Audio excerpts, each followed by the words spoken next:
Senadores retomó esta mañana la discusión del proyecto de salvataje de la Caja de Profesionales. Los legisladores votaron varios cuarto intermedio ante la falta de acuerdo para la aprobación definitiva del proyecto remitido por el gobierno, que ha sufrido varias modificaciones en la Cámara de Diputados y también en el Senado. Más allá de las diferencias, el objetivo es que la iniciativa sea aprobada en la jornada de hoy en la Cámara Alta para pasar rápidamente a la Cámara de Diputados, que deberá ratificarla para su promulgación inmediata.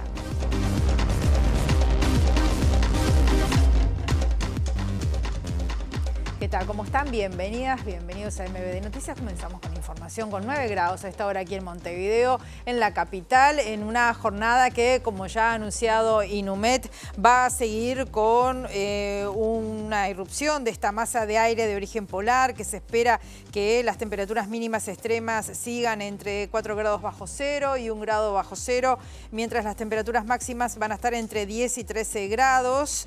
Va a seguir con el cielo claro y algo nuboso, la jornada con periodos de nuboso y neblinas y vientos soplando del sector norte entre 10 a 30 kilómetros por hora y la máxima solamente 11 grados. Estamos viendo las cámaras del Centro de Gestión de Movilidad de la Intendencia de Montevideo. Francisco Vidal, desde Abadí hasta Juan María Pérez, está trabajando OCE, atención allí.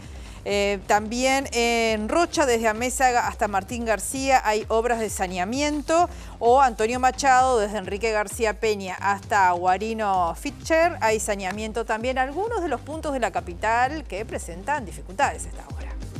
Vemos los títulos que se están destacando a esta hora.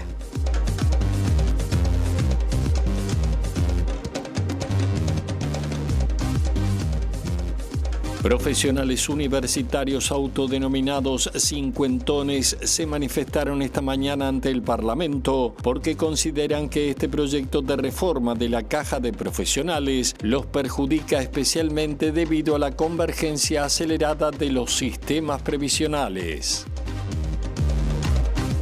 El presidente Yamandu Orsi llegó a Buenos Aires desde España y mañana jueves participará de su primera cumbre de presidentes del Mercosur con Javier Milei como anfitrión, quien además deberá pasar la conducción semestral del bloque a Lula da Silva de Brasil. La bancada de legisladores del Partido Nacional en ambas cámaras analiza la posibilidad de interpelar al ministro de Desarrollo Social, Gonzalo Sibila, ante la ocurrencia de una nueva muerte de una persona en situación de calle en la ciudad de Las Piedras. El oficialismo y la oposición cruzaron opiniones respecto a la decisión de la fiscal de Corte subrogante Mónica Ferrero de no concurrir a la Comisión de Asuntos Administrativos del Senado, a la que fue convocada con carácter de urgente por la bancada del Frente Amplio. El director nacional de Telecomunicaciones, Pablo Siris, dijo a MBD Noticias que el gobierno busca profundizar los mecanismos de participación ciudadana en el ecosistema mediático más allá de lo que hoy plantea la ley de medios. El Ministerio de Relaciones Exteriores de Brasil, con sede en el Palacio de Itamaraty, respondió hoy en tono contundente a un análisis de la gestión del presidente Lula da Silva y la marcha de su gobierno que realizó la revista británica The Economist.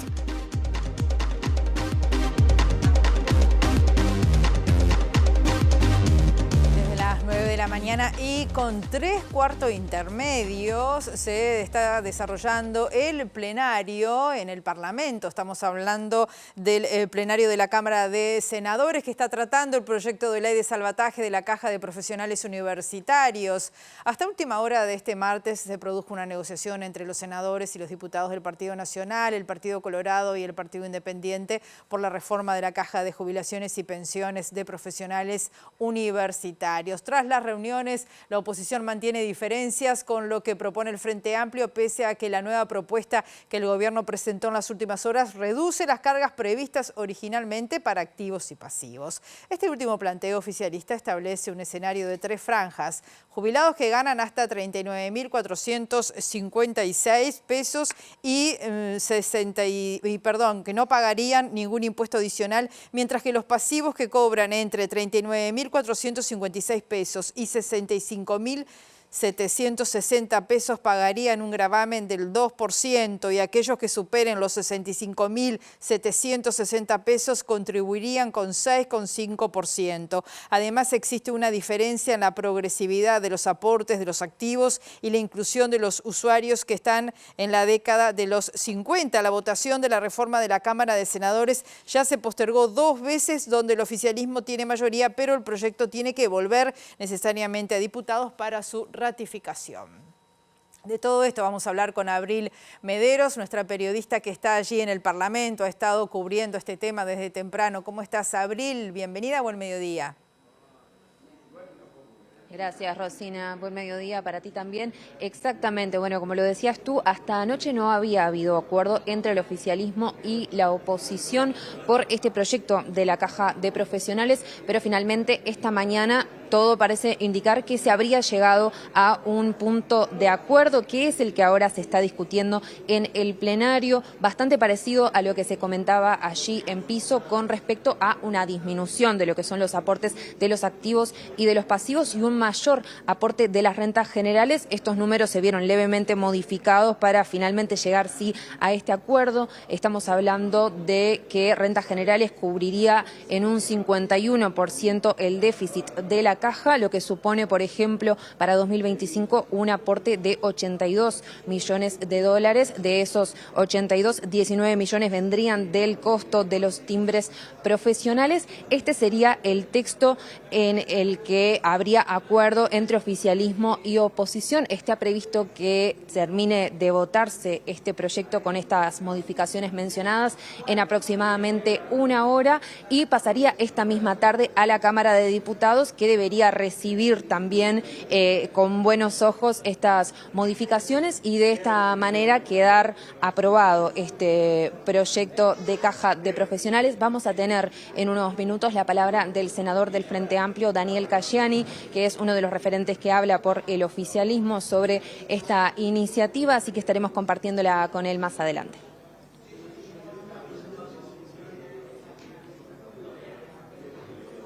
Un grupo de profesionales universitarios autodenominados cincuentones entiende que este proyecto de reforma de la Caja de Profesionales no es una solución efectiva y denuncian que serán los más perjudicados porque ingresarán en la convergencia acelerada de los sistemas previsionales. El vocero del colectivo, Joaquín Fernández, denunció que durante años se le han sacado a la Caja recursos y formas de funcionamiento.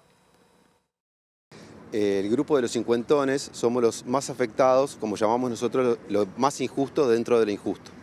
Lo injusto sería el proyecto general y nosotros estamos dentro de este grupo que llamamos convergencia acelerada, que se nos diferencia al resto de los trabajadores que aportan al BPS, que van a empezar la transición a partir de los nacidos en el año 1973 y a nosotros nos adelantan esa transición al año 1967. Con lo cual nos cambian las condiciones previo en las últimas edades, en los aportes, que vamos a llegar a jubilarnos. Nos hacen aportar más, por más años, y después en el cálculo jubilatorio final nos descuentan más, lo cual la jubilación va a ser menor y nos sacan más porque nos quieren también poner un impuesto a la jubilación. Este problema no es nuevo, se sabía de hace muchos años, se han planteado múltiples formas de solucionarlo y estamos ahora en esta situación que llegó a que va a explotar la bomba. Pero no por culpa de los profesionales, eso no es real, sino que a la Caja se la ha socavado durante muchísimos años, se le ha sacado recursos y forma de funcionamiento que ha llevado a esta situación. Volvemos al Senado, vamos a escuchar lo que está diciendo ahora el senador Robert Silva a propósito de este tema de la Caja de Profesionales. Llegar a un acuerdo, se puede llegar a un acuerdo. Y nosotros hemos llegado a un acuerdo. En el Partido Colorado, en la coalición republicana y con el partido que le toca por decisión popular gobernar este país. Y eso habla bien del sistema democrático. Abril Mederos, está por allí, adelante. Los diputados, tanto los senadores como los diputados y además también el diputado del Partido Independiente, para aprobar un texto que hoy se convierta en ley, que por un lado logre salvar a la Caja de Profesionales, que no se funda, que le inyecte recursos por parte de los principales beneficiarios, por un lado los activos, por otro lado también los pasivos, también que el Estado, sobre todo rentas generales, pueda cubrir la diferencia entre lo que le falta para terminar de cubrir el pago de las jubilaciones en este periodo, y sobre todo también le da la posibilidad de tener cierta estabilidad financiera, justamente para después pensar alguna serie de reformas más profundas y estructurales que tengan que ver con que la caja de profesionales tenga un modo de aporte diferente al que tiene hoy, que es por ficto, sino por el salario real que tienen cada uno de los profesionales, que también se pueda trabajar en cómo se amplía la base de aportes que cada uno de las profesiones hacen, y bueno, y también al mismo tiempo ir pensando otras dinámicas en el marco de una situación de convergencia del sistema general.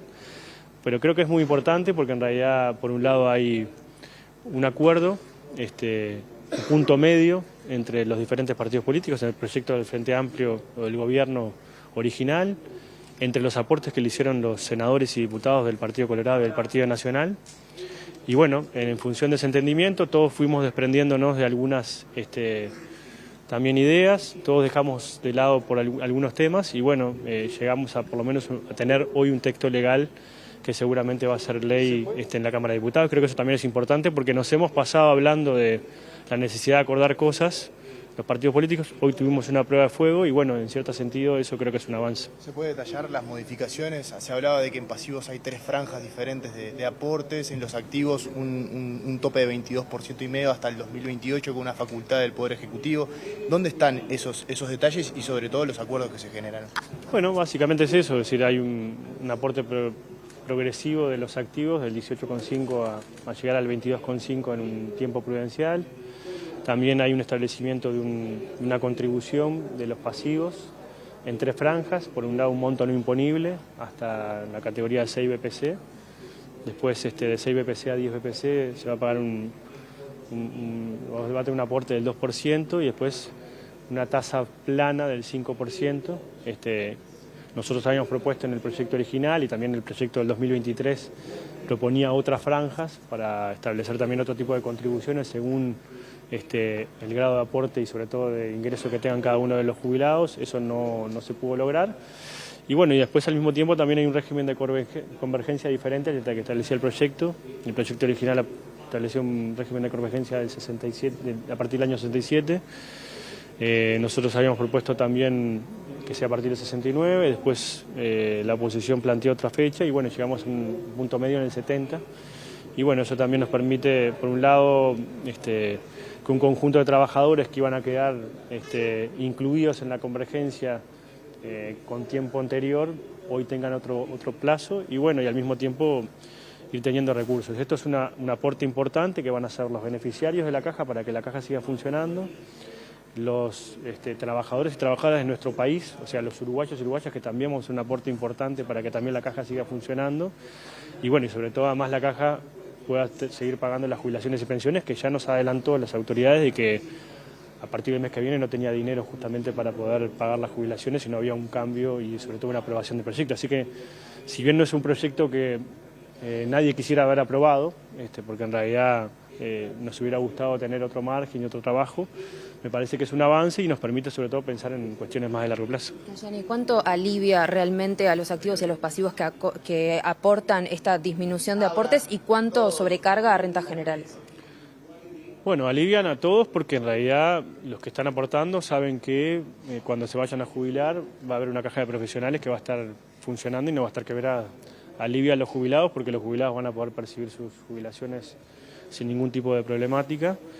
Y creo que bueno, hay sin duda una recarga mayor hacia la sociedad en general, sobre todo con respecto al proyecto original. Bien, estamos viendo a Daniel Cayani, el senador del Frente Amplio, dando detalles a propósito de este proyecto que están analizando sobre el salvataje de la Caja de Profesionales Universitarios. La bancada de legisladores del Partido Nacional en ambas cámaras analiza la posibilidad de interpelar al ministro de Desarrollo Social, Gonzalo Sibila, a quien responsabilizan de la fallida acción del Estado para atender la realidad de las personas en situación de calle. La posibilidad de la interpelación se planteó esta mañana luego de la constatación de una nueva muerte por hipotermia de una persona justamente en situación de calle en la ciudad de Las Piedras.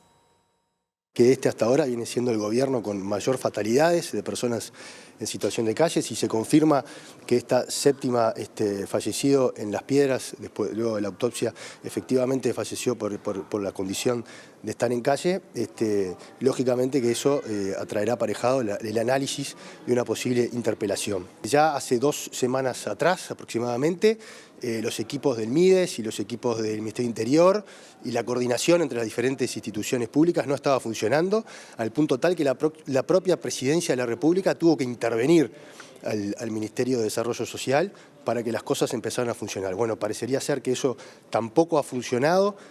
También nos hemos enterado que el que hace está hackeado porque su presidente se ha tomado licencia en el periodo más álgido del invierno, cuando estamos entrando en los fríos más importantes, y por lo tanto yo entiendo que evidentemente tiene que haber alguna consecuencia que puede ir por el lado de cambios de algunos equipos de trabajo o formas de trabajo, porque hasta ahora esto no está dando resultados. El diputado blanco de Canelones, Sebastián Andújar, se manifestó en el mismo sentido que Martinelli respecto a una posible interpelación a Sibila. Dijo que la gestión del MIDES no es la esperada, que el fallecimiento de una persona en calle en Las Piedras esta mañana muestra que la implementación de la emergencia por alerta roja no está funcionando y hay omisiones de las autoridades departamentales y del Sistema Nacional de Emergencia. El senador del Frente Amplio y futuro secretario general de la Intendencia de Canelones, Pedro Irigoyen, lamentó el fallecimiento de una persona en situación de calle en Las Piedras y enfatizó que la realidad en esta materia es alarmante. Sostuvo que la interpelación al ministro Sibila es una herramienta que tiene el Partido Nacional, pero criticó los cuestionamientos a los operativos que el gobierno y las intendencias están desarrollando en el marco de la ola de frío polar. Me parece poco serio tildar de fallar el operativo cuando hay un despliegue nacional que atiende a muchísimas personas. Seguramente estemos en números históricos en ese sentido. Bueno, creo que todos y todas sabemos que la llegada de las personas a la situación de calle no es de un día para el otro, no es por una sola causa, y la salida de las personas de la situación de calle tampoco se soluciona de forma milagrosa. Los operativos se están realizando, estamos en proceso, todo lo que podamos sumar todos y todas para que esta situación pueda atravesarse de mejor manera en el invierno, sumamos. Inclusive la ciudadanía, a partir de la comunicación correspondiente con las intendencias, con el MIDES, y todos y todas pensando en una salida de la situación fuera de la conveniencia partidaria. Irigoyen dijo que la situación es muy preocupante y alarmante, que incluye una circulación de población entre la cárcel y la calle que trasciende los gobiernos, para lo que debe haber una mirada de mediano y largo plazo. El gobierno abrió un nuevo centro de evacuación ubicado en el antiguo edificio del Aeropuerto Internacional de Carrasco, que inicialmente aloja a 60 personas y será ampliado de acuerdo con la necesidad de sumar plazas. El director nacional de Protección Social del Ministerio de Desarrollo Social, Daniel Gerard, se refirió al plan de contingencia que lleva adelante el gobierno y dijo que el fin del despliegue lo va a definir el Sistema Nacional de Emergencias, el SINAE, que evalúa de forma diaria la situación. A las capacidades propias del Ministerio se le añadieron más de 1000 cupos ya de plan invierno, tanto en Montevideo como en el interior. Se le añadieron servicios de captación de estas camionetas que responden al 0800 y al 092, los avisos de la ciudadanía, y ahora además se le añaden nuevas capacidades, tanto de captación como de los centros de evacuación, para, bueno, realmente ir hacia que nadie quede durmiendo en la calle. En la noche de ayer durmieron en los centros nocturnos del Ministerio 2.187 personas. Además se añaden las 600 personas que están durmiendo en los centros de evacuación. De estas 600, cerca de la mitad no estaban solicitando cupo en los centros del MIDES. Eso tiene que ver con que el frío aprieta, sin duda, tiene que ver con el enorme despliegue que a través de esta alerta roja estamos logrando generar con móviles de diferentes instituciones del Estado que salen de esta misma dirección y también con la colaboración del Ministerio del Interior. Este enorme despliegue está logrando llegar a gente que no estábamos llegando. Y eso es algo muy bueno porque nos ayuda a proyectar, también a hacer traslados a lugares más adecuados. En los centros de evacuación a veces hay personas con serios problemas de salud, van al hospital. Mujeres embarazadas, buscamos otros dispositivos para mayores cuidados. Personas ancianas, otro tipo de centros también del Ministerio. Bueno, estamos llegando a otros sectores que no se estaban llegando, eso es muy bueno y tenemos un compromiso como gobierno de sostenerlo más allá de la alerta roja. El Mercosur concluyó las negociaciones con Islandia, Liechtenstein, Noruega y Suiza, que son integrantes del EFTA, y se va a firmar un acuerdo de libre comercio. Esto según se acaba de anunciar en el marco de la cumbre del Mercosur que se está desarrollando en Buenos Aires. El tratado Mercosur-EFTA va a crear un área de libre comercio de casi 300 millones de personas con un Producto Interno Bruto combinado de más de 4.300 trillones de dólares. Esto de acuerdo con el anuncio realizado por los cancilleres del bloque regional. El Tratado de Libre Comercio Mercosur-EFTA creará un área de libre comercio de casi 300 millones de personas con un PIB consolidado de alrededor de 4.3 trillones de dólares. Ambos lados se beneficiarán con mejoras de acceso a los mercados para más del 97% de sus exportaciones, lo que se traducirá en un incremento del comercio bilateral y ventajas para empresas e individuos. El Tratado de Libre Comercio creará nuevas oportunidades de negocios para los agentes económicos en los países del Mercosur y la EFTA, incluyendo al gran número de pequeñas y medianas empresas existentes en cada jurisdicción. El Tratado Mercosur-EFTA cubrirá comercio de bienes, comercio de servicios, inversiones, derechos de propiedad intelectual, compras públicas, competencia, reglas de origen, defensa comercial, medidas sanitarias y fitosanitarias, obstáculos técnicos al comercio, asuntos legales y horizontales, incluyendo solución de controversias y un capítulo de comercio y desarrollo sostenible con su correspondiente entendimiento. Y para ampliar esta información y todo lo que está sucediendo en horas previas a esta cumbre del Mercosur, donde va a estar participando nuestro presidente Yamandú Orsi, que se va a concretar mañana, vamos a convocar a nuestro periodista Diego Martini. Está en Buenos Aires. Diego ya tiene toda esta información y este anuncio que acabamos de conocer. Diego, ¿cómo estás? Bienvenido, buen mediodía. Sí. ¿Qué tal, Rosina? Buen mediodía para vos todas y todos. Así es, esta es la primera novedad que hay, digamos, para nuestro país en esta cumbre del Mercosur que se está desarrollando justamente acá en Buenos Aires, a nuestras espaldas, donde se está desarrollando, que es el Palacio San Martín, la sede de la Cancillería Argentina, donde entonces se anunció este TLC, un TLC que se inició, por lo menos se iniciaron las conversaciones allá por el año 2015. Tuvieron 14 conversaciones para llegar entonces a este TLC que fue anunciado entonces con el EFTA, algo que se preveía que podía anunciarse ahora en horas del mediodía. Recordemos que en la jornada de hoy, en la cumbre del Mercosur, se dieron las reuniones de los ministros de Economía, donde participó el ministro uruguayo Gabriel Odone, junto a su par Caputo, y que luego fue la reunión de cancilleres donde participó entonces Mario Lubetkin. Se espera que haya alguna reunión más en horas de la tarde, pero el fuerte va a estar cuando mañana el presidente de la República, Yamandú Orsi, se reúna entonces en esta cumbre del Mercosur, donde también va a estar presente el presidente brasilero Luis Ignacio Lula da Silva. Va a ser la primera vez que de hecho va a haber un mano a mano entre Luis Ignacio Lula da Silva y el presidente argentino Javier Milei, luego de lo que fueron, digamos, algunos chisporroteos que hubo en la campaña previa en Argentina, donde, por ejemplo, Jair Bolsonaro anunció que apoyaba a Javier Milei, que era cercano al presidente argentino que después resultó electo.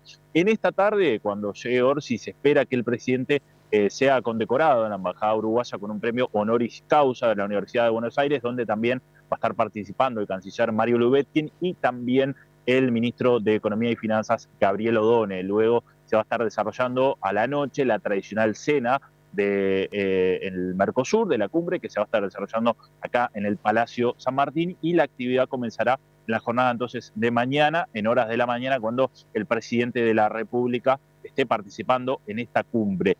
¿Cuál es el principal objetivo para Uruguay, o por lo menos las principales expectativas? Es que se pueda avanzar para el Tratado de Libre Comercio con la Unión Europea. Y esto dependerá, o el que tiene la llave principal para esto es Brasil, que además Brasil ya desde mañana asume la presidencia pro tempore del Mercosur, y es el que, bueno, digamos, tiene las mayores herramientas y las mejores herramientas para poder trabajar en este acuerdo de tratado de libre comercio con la Unión Europea, que hoy principalmente tiene algunos puntos flacos, digamos, en el gobierno francés. El presidente Emmanuel Macron ha anunciado algunas diferencias, y esto es lo que trata de achicar Brasil para poder, digamos, avanzar hacia ese tratado de libre comercio que esperan que hacia fines de 2025 pueda haber novedades y que podría llegar a definirse en el año 2026. Pero bueno, esas son las principales expectativas que tiene el gobierno uruguayo. Ya habló el canciller Mario Lubetkin, quien además señaló la importancia de que el bloque del Mercosur sea un poco más flexible en esto, sobre todo de los tratados de libre comercio y de la unión de los países del sur. También va a estar presente Bolivia como uno de los miembros del Mercosur, como uno de los miembros que se han incorporado después. Así que esas son las novedades por ahora. Ahora les voy a estar mostrando lo que es un poco el Palacio San Martín para cerrar, en donde hay mucha seguridad en esta zona para lo que es esta cumbre, mucha seguridad dispuesta. Ahí está el Palacio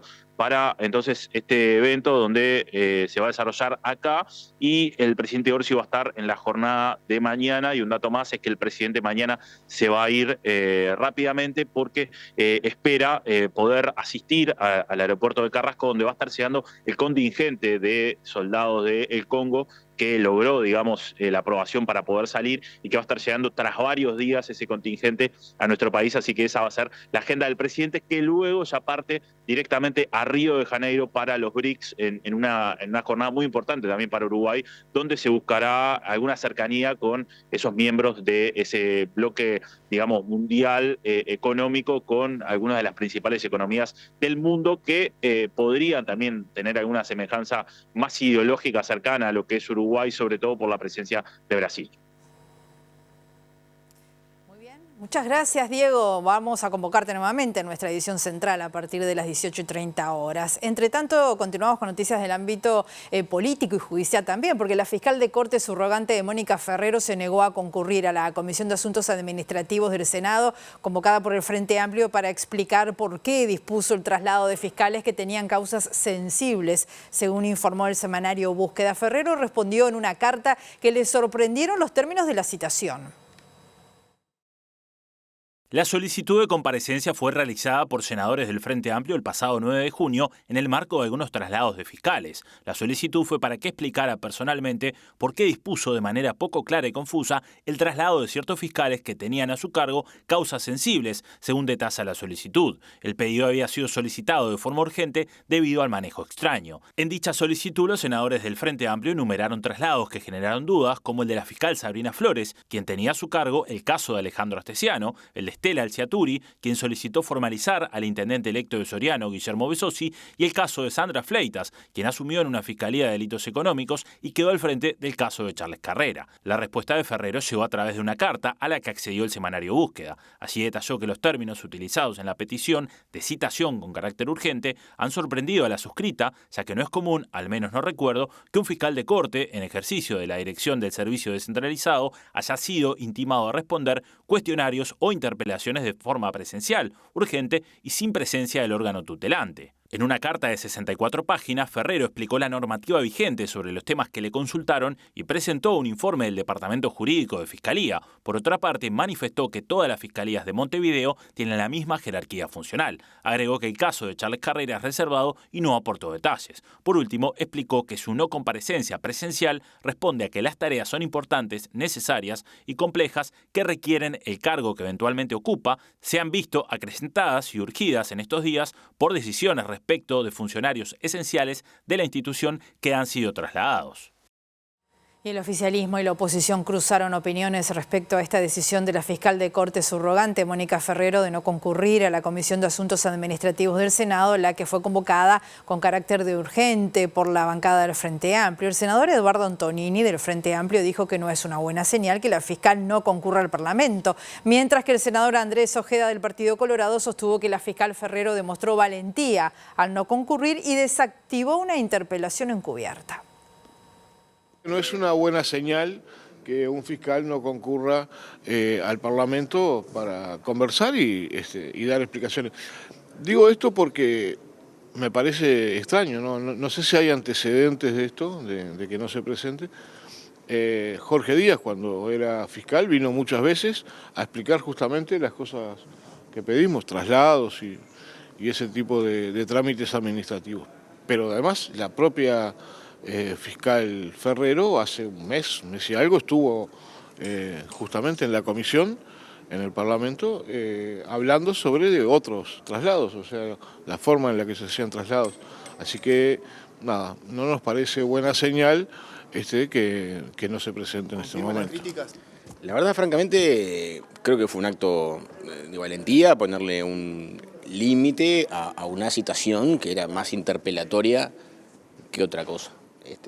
No vale todo, no vale todo. Si ustedes recuerdan, creo que en estos micrófonos, el día que llegó la citación, porque vale ponerle contexto, esta citación urgente con preguntas cargadas de adjetivos, ¿no? Recuerdan, traslados oscuros y confusos, llegó 24 horas antes de que la fiscal Fleitas formalizara al ex senador Charles Carrera. Lo que hace la fiscal no viniendo es bloquear un intento de presión para salvar a Charles Carrera. Todo esto está enmarcado en un esfuerzo sin cuartel por salvar a Charles Carrera, de algunos criterios, no una interpelación encubierta. Hoy Mónica Ferrero evitó una interpelación encubierta en el marco de la valentía que la ha caracterizado siempre, ¿no?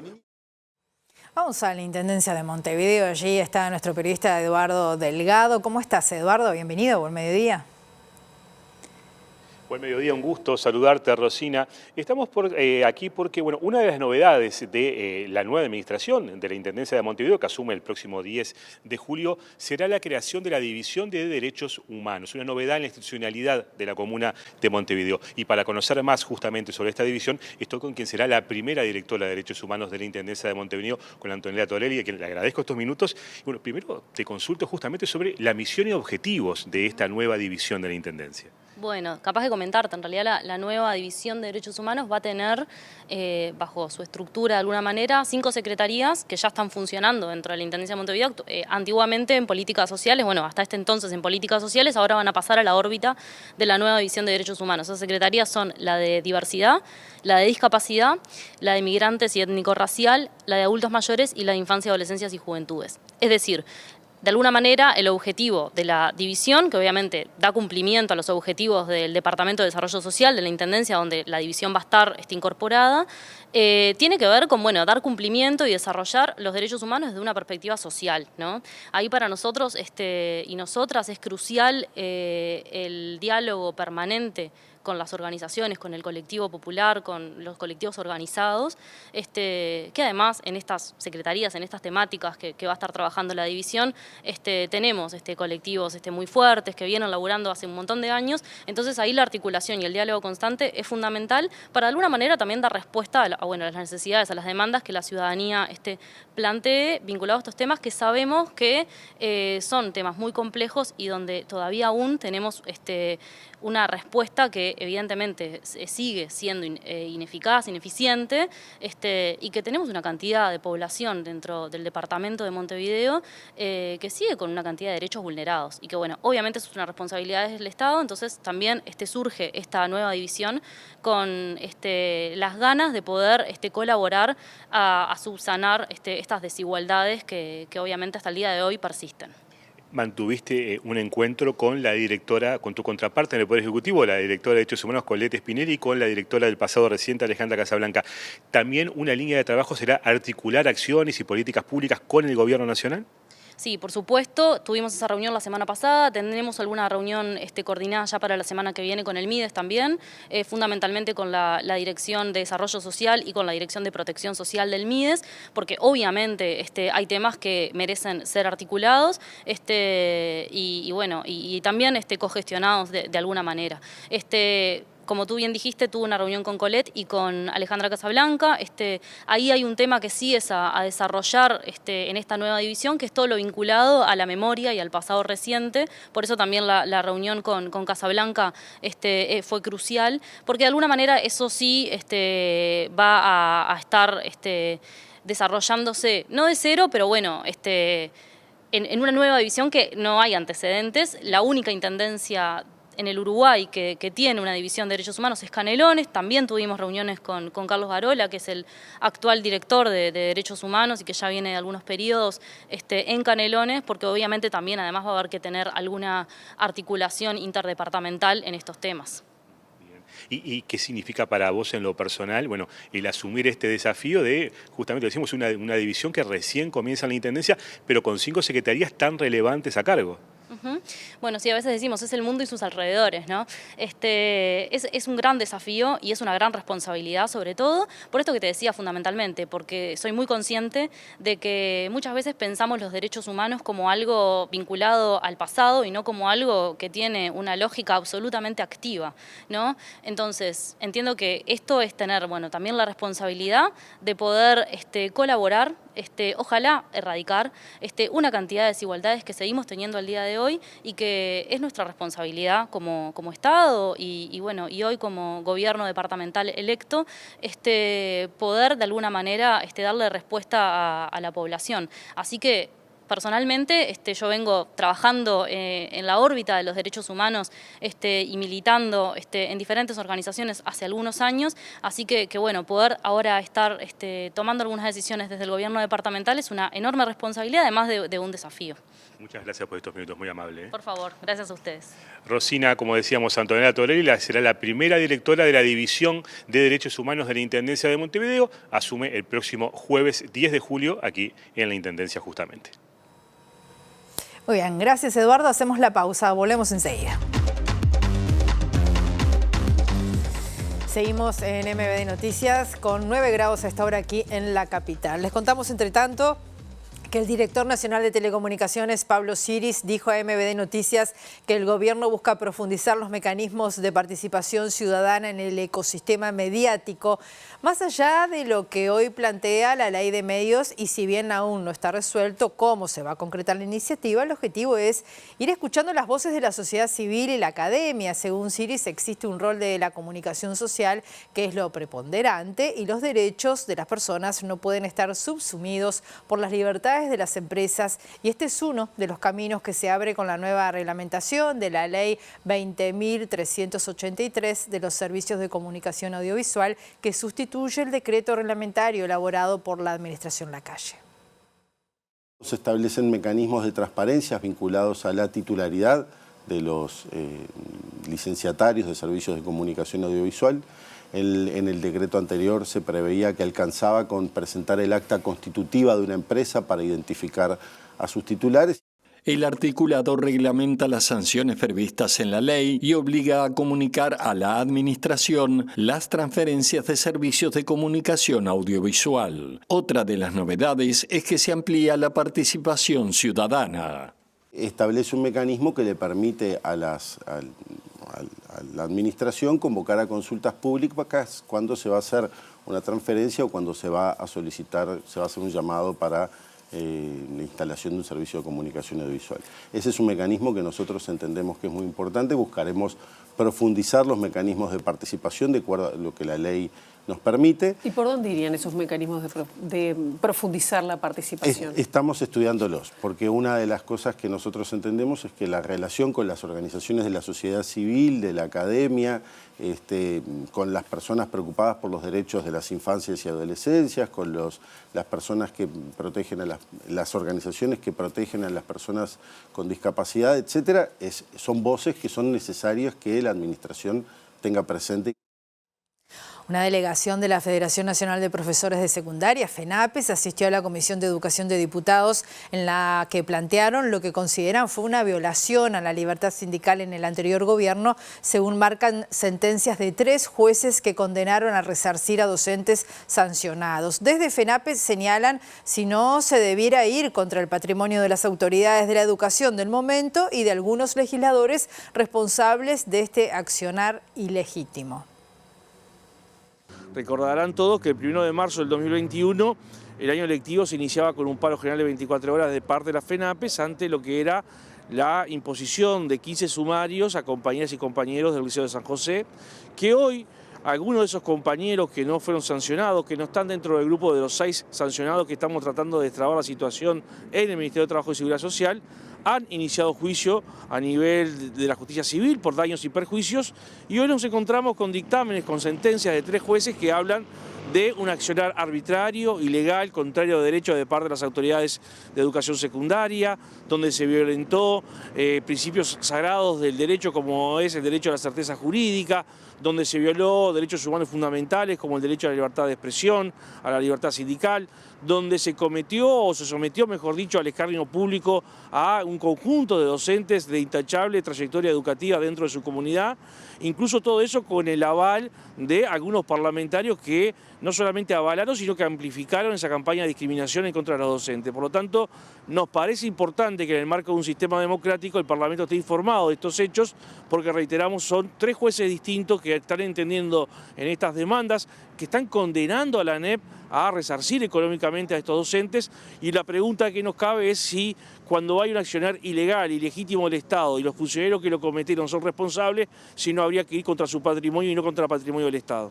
Por otra parte, Olivera dijo que viene lento el proceso de discusión del presupuesto quinquenal. Tuvieron un primer encuentro por el tema con el Codicen y tendrán otro en 15 días. La coordinadora de sindicatos de la enseñanza plantea detener el recorte presupuestal ocurrido en la pasada administración y avanzar hacia el 6% del PBI destinado a la educación más el 1% a la innovación.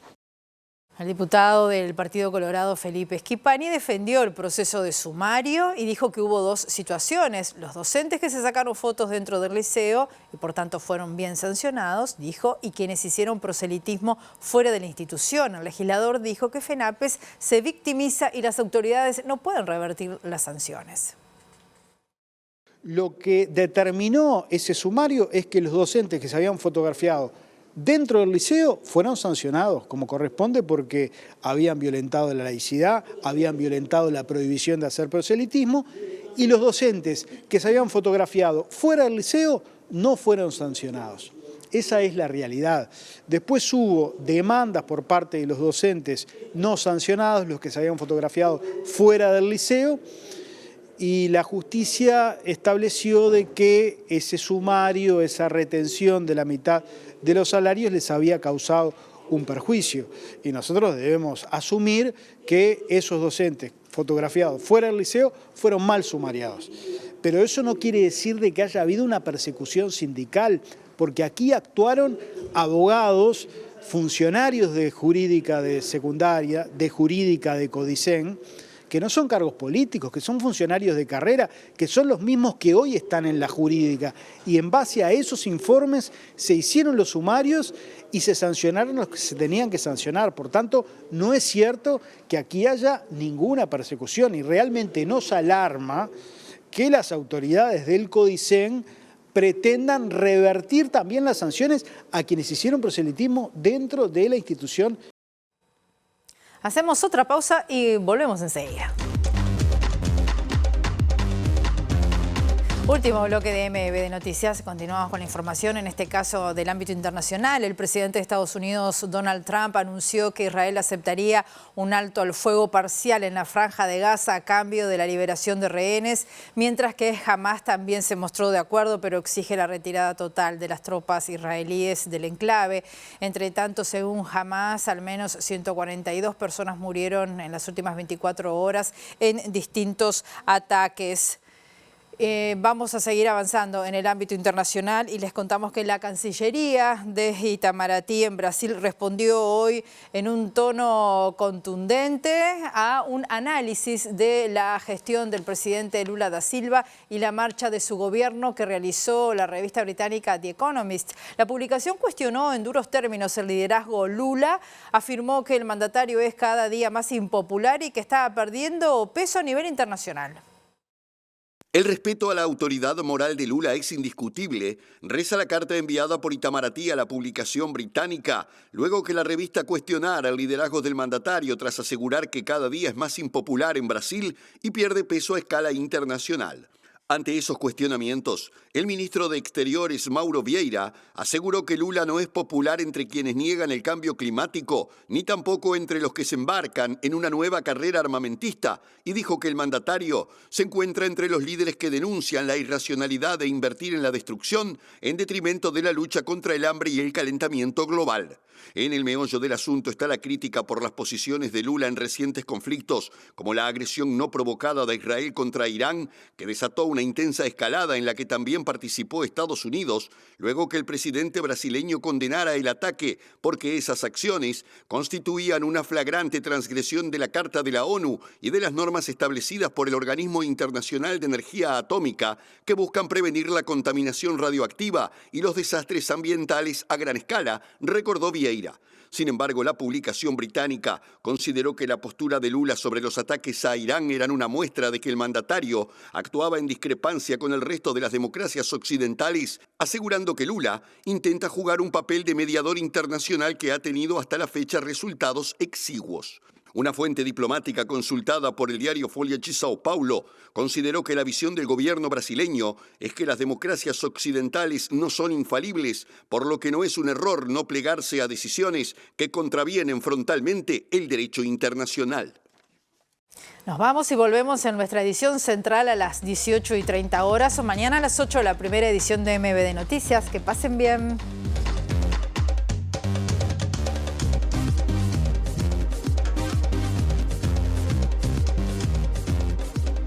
Profesionales universitarios autodenominados cincuentones se manifestaron esta mañana ante el Parlamento porque consideran que este proyecto de reforma de la Caja de Profesionales los perjudica especialmente debido a la convergencia acelerada de los sistemas previsionales.